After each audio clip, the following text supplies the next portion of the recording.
అసలు రేవంత్ మాటల వెనుక అసలు ఏంది లాజిక్ ఉందా, మ్యాజిక్ ఉందా, ఏమీ లేక చేతులు ఎత్తేసిండా? ఇప్పుడు అందుకే ఆ మాటల ఆంతర్యం తెలిసిన తర్వాత రేవంత్ రాజీనామా అనే వార్తలు ఈరోజు పుట్ట గొడుగుల్లాగా బయటకు వస్తున్నాయి. ఎందుకు రావు చెప్పండి?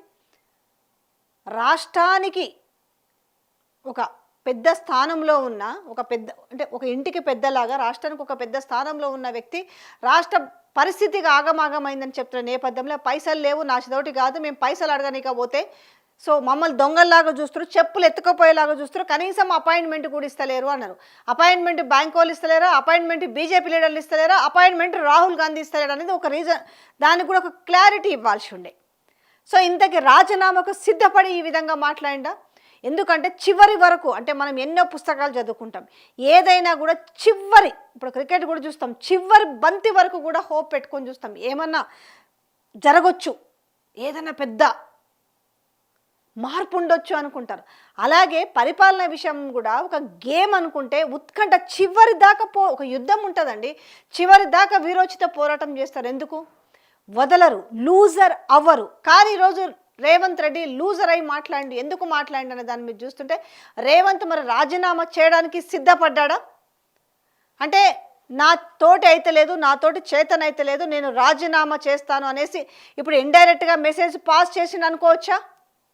రెండోది, అంటే ఎంత పెద్ద మాటలు అంటే అంటే ఆయన మాట్లాడిన ఒక 4-5 మాటలు ఈరోజు తెలంగాణలో కాంగ్రెస్ సర్కార్ ఒకమైన అస్తవ్యస్తంగా మారింది, ఆగమాగంలో ఉంది, సర్కార్ అంతా కూడా ఆగమాగమయ్యే సందిగ్ధంలో ఉంది. ఏంది ఇట్లా మాట్లాడిండు అనేసి. రెండోది, రాజీనామాకు సిద్ధపడి, ఇందాక చెప్పాను కదా, సిద్ధపడే ఈ మాటలు మాట్లాడిండు అనేసి ఇప్పుడు వినిపిస్తున్న మాటలు. ఎందుకంటే ఇంకా ఆల్మోస్ట్ 3.5 సంవత్సరాల పీరియడ్లో వ్యవస్థని, ఇప్పుడు జనరల్గా ఒక ఇంట్లో పరిస్థితులు ఉంటే ఆ ఇంటి పరిస్థితులు అప్పులపాయలైనా ఏవైనా కూడా ఇంట్లో పిల్లలు బాధపడకుండా, పిల్లలకు తెలవనీయకుండా దాన్ని చక్కదిద్దుకొని ఆ కుటుంబాన్ని మళ్ళా ముందుకు నడిపించాలనుకుంటాడు ఆ ఇంటి పెద్ద. ఈరోజు మరి అదే పనిని రేవంత్ రెడ్డి ఎందుకు చేయలేకపోతున్నాడనే విమర్శలు పెద్ద ఎత్తున వస్తున్న నేపథ్యంలో ఆయన రాజీనామాకు సిద్ధపడే, ఆయనకు చేత కాలేదు కాబట్టి ఇలాంటి మాటలు మాట్లాడినరు అంటున్నారు. సో తర్వాత సరిదిద్దలేక ఎటు తీసి చూసుకున్నంతే రేవంత్ మాటలకు సర్కారు ఆగమైందా? ఇప్పుడు ఈ ఉన్న తెలంగాణలో ఉన్న కాంగ్రెస్ పార్టీకి సంబంధించి, ప్రభుత్వానికి సంబంధించి ప్రజలకు నమ్మకం లేని పరిస్థితిని క్రియేట్ చేసింది రేవంత్ రెడ్డి. ఎవరైతే ఉన్నారో ఈరోజు ఎమ్మెల్యేలు కావచ్చు, ఎమ్మెల్యేలు కూడా ఏంది పరిస్థితి, మా పరిస్థితి ఏందన్న అగమ్య గోచరంలో ఉన్నారంట రేవంత్ రెడ్డి మాటలకి. ఎవరైనా బయటి వాళ్ళు మాట్లాడితే మేము దీన్ని సరిదిద్దుతామని మాట్లాడాల్సింది పోయి ఇంకా మా తోటి కాదు అనే పరిస్థితికి, అంటే దింపుడు కళ్ళ ఆశల్ని కూడా వదిలేసిండ్రు. నిన్న మొన్నటిదాకా ప్రజలు అనుకుంటున్న మాటల్ని ఈరోజు నిజం చేసిర్రు. ఇంకా వీళ్ళకి చేతనైతే లేదు, పూర్తిగా కాడి వదిలేసిండ్రు అనేసి. ఈ నేపథ్యంలో ఎవరికి వాళ్ళు సంపాదించుకొని ఈరోజు ఇక మాకు అక్కర్లేదని వదిలేయబోతున్నారా? అంటే దీన్ని మధ్యలో తీసుకెళ్ళి వదిలేయడం అంటారు కదా, టోటల్గా పిండుకున్న కానికి పిండుకొనేసి ఇంకా ఏమీ లేదు, పిప్పు తప్ప అనే పరిస్థితి ఈరోజు నిజంగానే నెలకొందా? ఆ విధంగానే చేసిరా అనేది అందరికీ డౌట్లు వస్తున్నాయి. ఎందుకు ఆనాడు ఇప్పటికీ మాట్లాడుతున్నారు కదా, మరి ఆనాడు పుట్టిన అప్పులు, మరి ఈరోజు నేను అప్పులు తేవడానికి సిద్ధపడ్డా కూడా అప్పు ఇస్తలేరని మాట్లాడు. మరి అప్పు ఇస్తలేరని మాట్లాడారు కదా, ఏ ధైర్యంతో మూసీకి 1,50,000 కోట్లు పెట్టేసి మూసీని ప్రక్షాళన చేసి మూసీని బ్యూటిఫికేషన్ చేస్తామని చెప్పారు? ఒకటి కాదు, రెండు కాదు, స్వయానా ముఖ్యమంత్రి మాట్లాడిన మాటలే 1,50,000 కోట్లు ప్రతిపక్షంలో ఉన్నప్పుడు ఎలక్షన్ల ముందు పదే ఊదరగొట్టిరు. వాళ్ళు 2,000 ఇస్తే మేము 4,000 ఇస్తాం, మేము 2 లక్షల రుణమాఫీ ఏకకాలంలో చేస్తాం, రుణమాఫీ అయిన వాళ్ళు మళ్ళా తెచ్చుకోండి అని చెప్పి, తులం బంగారం అని చెప్పి, స్కూటీలు అని చెప్పి, 4,000 రూపాయలు నిరుద్యోగ వృత్తి అని చెప్పి, కౌలు రైతులకు పైసలు అని చెప్పి, రైతు కూలీలకు పైసలు అని చెప్పి, రైతు భరోసా 15,000 అని చెప్పి, ఇట్లా ఒక్క మాట కాదు. ప్రతిపక్షంలో ఉన్నప్పుడు మీకు బడ్జెట్ మీద అవగాహన లేకుండా మీరు మేనిఫెస్టోలో ఇన్ని అంశాలను పెట్టి ప్రజల్ని ఎందుకు మోసం చేసినట్టు? ఇప్పుడు ఎన్ని కేసులు వేయాలి? సోషల్ మీడియాలో వార్తలు పెడితే మా మీద ముబ్బడిగా కేసులు పెడతారు కదా. ఈరోజు మీరు మాట ఇచ్చి తప్పి ఈరోజు బడ్జెట్ పైసలు లేవు, దివాలు తీసిందని చెప్పినందుకు మీ మేనిఫెస్టో మీద ఎన్ని కేసులు పెట్టాలి? అంటే మేనిఫెస్టోకు చట్టబద్ధత లేదు కాబట్టి ఈరోజు మీరు దాన్ని ఏమంటారు? మేనిఫెస్టోని ఏమంటారు? భగవద్గీతతోటి, ఖురాన్ తోటి, బైబిల్ తోటి పోలుస్తారు కదా. మరి ఈరోజు ఎక్కడ పోయింది దాని విలువ? ఎక్కడ పోయింది? మీకు మాట్లాడే ముందు మీ కళ్ళ ముందు మీ కళ్ళ ముందు భగవద్గీత కనిపించలేదా? మీ కళ్ళ ముందు ఖురాన్ కనిపించలేదా? మీ కళ్ళ ముందు బైబిల్ కనిపించలేదా? ఏమనుకుంటారు ప్రజలు అంటే? అంటే మీరు చేతులు ఎత్తేస్తే అయిపోయిందా? ఎస్, చేతులు ఎత్తేసిన రాజీనామా చేసి పక్కకు జరుగుంటారు. మరి ఎవరి చేతిని ఎత్తుదో వాళ్ళే వచ్చి దీన్ని గాడిలో పెట్టే పరిస్థితి తీసుకొస్తారు. మీకు 2 సంవత్సరాలు దగ్గర పడుతుంటే ఈరోజు ఉన్నంత వరకు నాకేసి అక్కడ పిండేసి పిప్పినడ పడేసి ఇవాళ ఏమీ లేదు మా చేత కాదనేసి ఈరోజు కాడు దించేసిరు, కాడు ఎత్తేసిరు. ఏం కావాలి ఇప్పుడు తెలంగాణ ప్రజల పరిస్థితి? ఏమలే ఇవాళ మీరు వచ్చి సంవత్సరాల పొద్దు అవుతుంటే ఏడన్నా ఒక్క భవనం కట్టిరా? ఒక హైదరాబాద్లో కానీ జిల్లాల్లో కానీ ఏదన్నా ఒక ఇటుక రాయి పెట్టి కట్టిరా? కానీ ఇప్పటికీ ఊగదంపుడు ఉపన్యాసాలు, ఇంకా చోటా మోటా లీడర్లు కూర్చొని ఇంకా తెలంగాణ ప్రజలను మభ్యపెట్టే విధంగా ఇంకా తప్పుడు వార్తలు చెప్పే ప్రయత్నం చేస్తున్నారు. వాళ్ళ బాజాబ్తా రాజీనామాకు సిద్ధపడినట్టుగానే అనుకోవాలి ఈ మాటలు చూస్తుంటే. నైతికంగా రాజీనామా చేయాలి.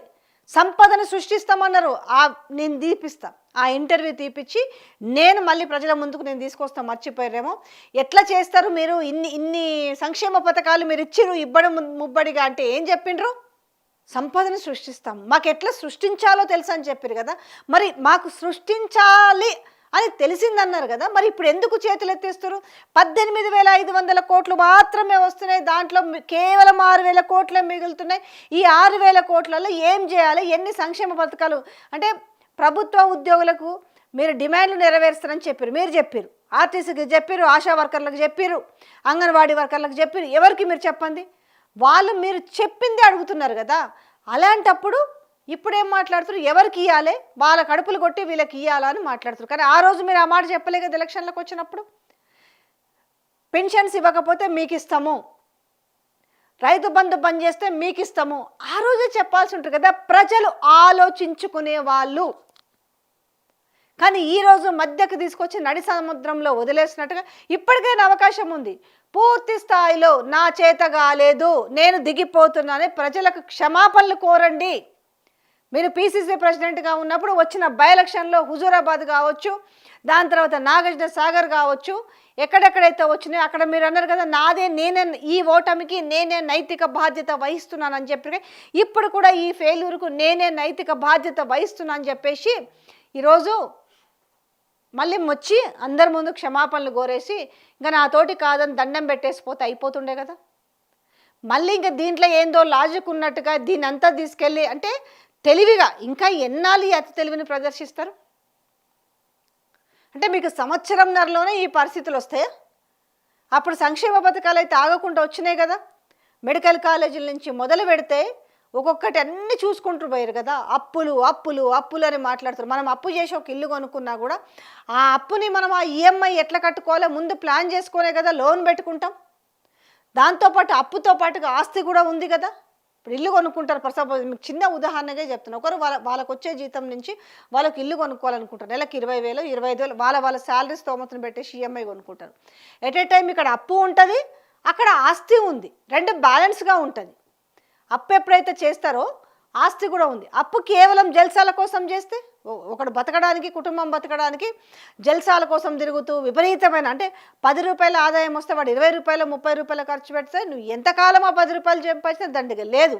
100 రూపాయలు సంపాదిస్తావు. 100 రూపాయలు సంపాదించి 200 రూపాయలు ఖర్చు పెడితే ఒక్క సంవత్సరం కడుపు కట్టుకుంటే నేను రుణమాఫీ చేస్తా అన్న వ్యక్తి మరి మీరు కడుపు కట్టుకోలేదా? సో ఏంటి అనంటే ఇప్పుడు నిజంగా ముఖ్యమంత్రి అనే వ్యక్తి రాజీనామా చేయబోతున్నాడనే వార్తలే ఈరోజు చెప్పకనట్టే అనుకుంటున్నారు తెలంగాణ ప్రజలు. సో ఒక క్లారిటీ ఇవ్వండి తెలంగాణ ప్రజలకు. మీరు రాజీనామాకు సిద్ధపడిన తర్వాతనే మీరు ఆర్థిక సంక్షోభం వచ్చింది, కుప్పగూలిపోయింది తెలంగాణలో ఆర్థిక పరిస్థితి అనేసి మాట్లాడిండి అనేది ఈరోజు తెలంగాణ ప్రజలేమి ఈరోజు మూలన కూర్చున్న వాళ్ళకు కూడా స్మార్ట్ ఫోన్ ఉండడం వల్ల ప్రతి ఒక్కరికి క్షణాల్లో అర్థమైపోతున్న పరిస్థితి.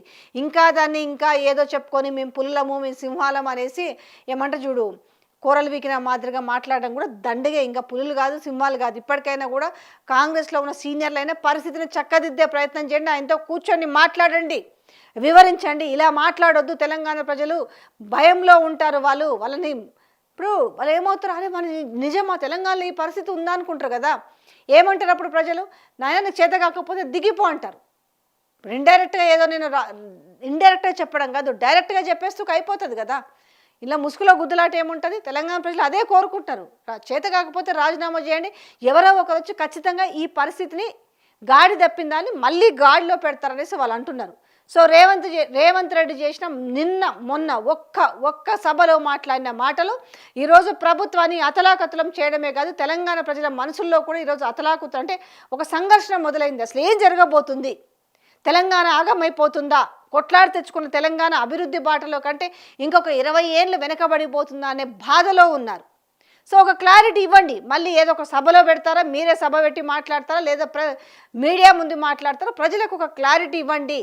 వాళ్ళ ఆలోచనలకి పులి స్టాప్ పెట్టే ప్రయత్నం చేయండి. లేకపోతే పరిస్థితులు ఇంకింత విషమించే అవకాశం అయితే లేకపోలేదు.